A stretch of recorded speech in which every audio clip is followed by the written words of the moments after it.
Mayabang kasi si Casimiro Peñalosa, takot si Inoue kay Casimiro at mas malakas kay Tapales. Ito nga't pag-usapan natin. Pero bago ang lahat, pakisubscribe po ng channel ko. Huwag nyo na rin kalimutan i-click ang notification bell para lagi kayong una sa balita.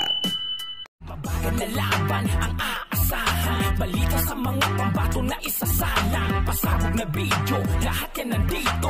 Nino Cruz TV ang iyong paborito.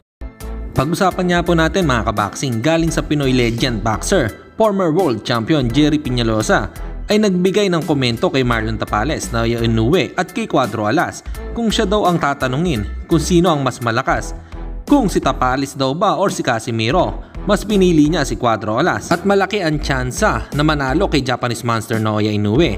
At sinabi pa niya na takot daw si Inoue kay Casimiro. Ito nga at panoodin natin courtesy kay Coach Franco Rulyoda.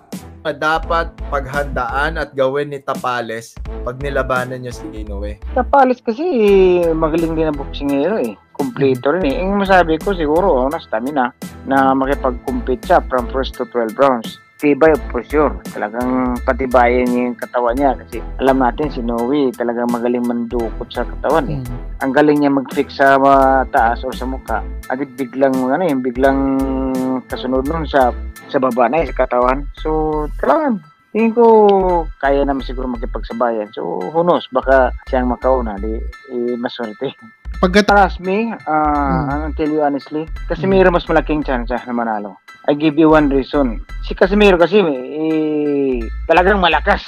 At oo nga raw, malakas daw talaga. Hindi sigurista. Talagang magipag-riske. Is either siyang bumagsak or siyang makataw. So, compare to Tapales, mas malakas si Casimiro. Tapales, si Casimiro ang willing mag-engage.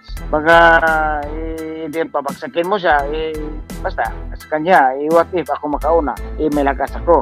I'm not saying na matatalo si Tapales. If you saying na lakas at hindi sigurista, Casimiro yun. Mayabang eh. So, may papatunayan eh. May pagka-insecure. At saka, alam naman natin, may pagka-freak to si Casimiro eh.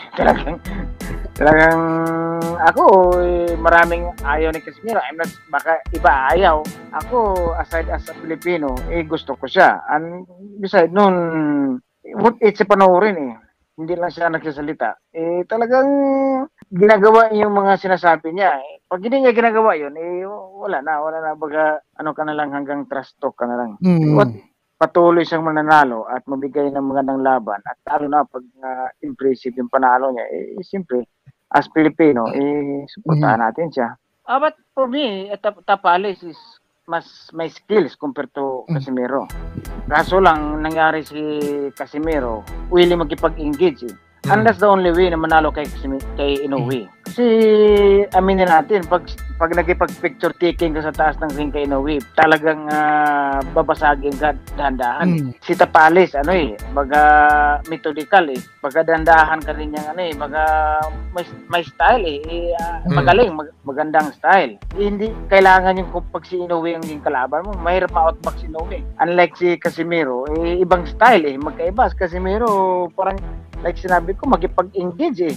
Kasi nga, mayabang eh. Medyo gusto niyang may papatunayan eh. Kasi matagal niyang gusto. At personally, I think si Inoue takot kay Casimiro. Among the Pilipino, si Casimiro kinatakutan niya. And then yun nga, at this point of time, baka low reward siya kay Casimiro, walang belt eh. Low risk, masyadong high risk, low reward pag nilabanan. High risk, low reward. So pag manalo sa kay Casimiro, baka yung mga talagang fanatic sa boxing, gusto siyang malabanan kasi isang mas exciting panoorin. Pero pagdating sa style, tingin ko si Tapales. Mas maganda ang style ni boxing kasi styles makes fight, di ba? So I think personally si Casimiro mahirapan sa style ni Tapales.